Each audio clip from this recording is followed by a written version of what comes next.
sa akin naman, Chis, eh. Isipin mo, ngayon kakasal ka na. Minsan wala eh.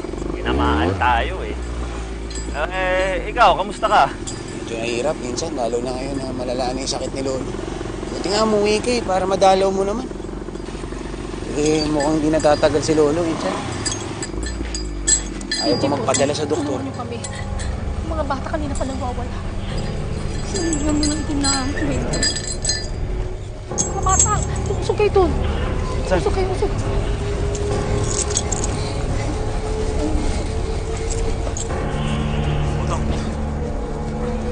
Masamang elemento! Lumabas ka sa katawan ng batang to! Lumabas ka sa katawan niya! Sino ka?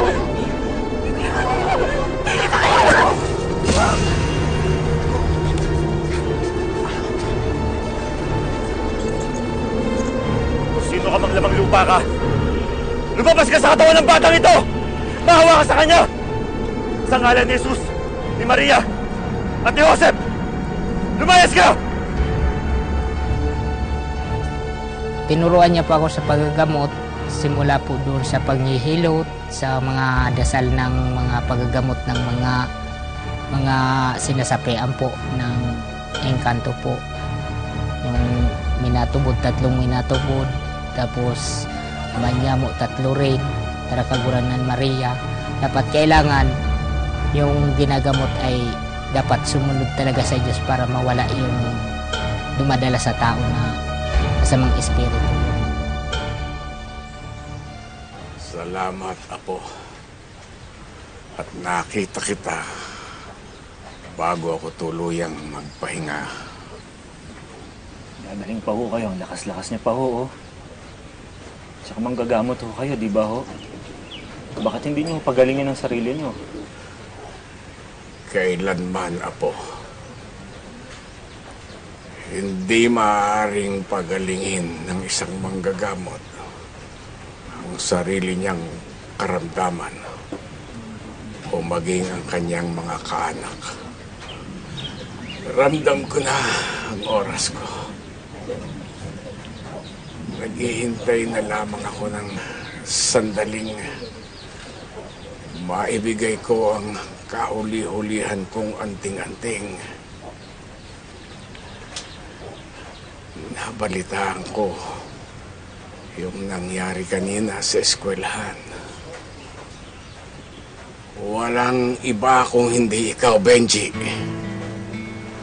Ang karapat-dapat na magmana ng panggagamot ng pamilya.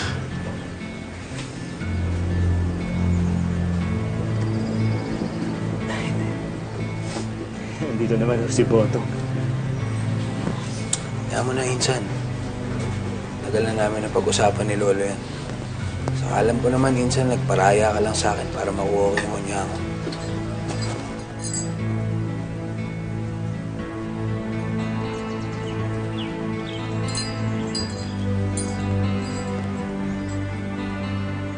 Hindi sa lakas ng mga katawan, ng pakiramdam, at ng kaisipan. Merong kang katangian na pinakamahalaga, Benji. Puso para sa panggagamot.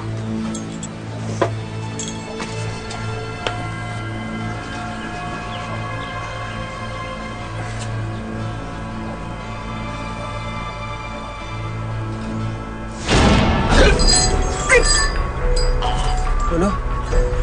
Lolo! Lolo! Benji! Benji! Lolo! Lolo! No! Benji!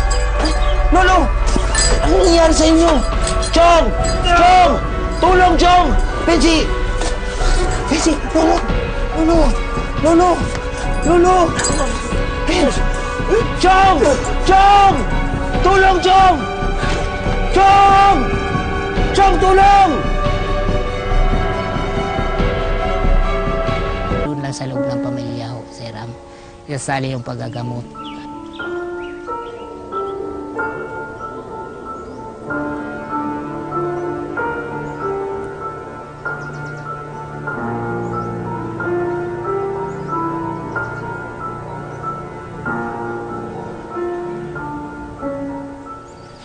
Ayos ka na ba? Siguro dahil sa lakas ng anting ni tatay, kaya ka nahimatay. Naiibig niyo bang sabihin? Si kuya na yung bagong manggagamot sa pamilya natin.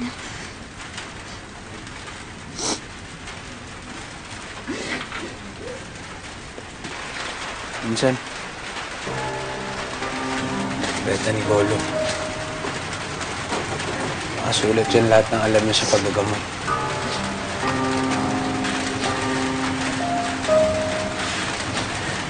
Benji, pasensya ka na. Kung naatang sa'yo itong ganito kabigat na tungkulin. Hindi ko naman gusto mangyari ito.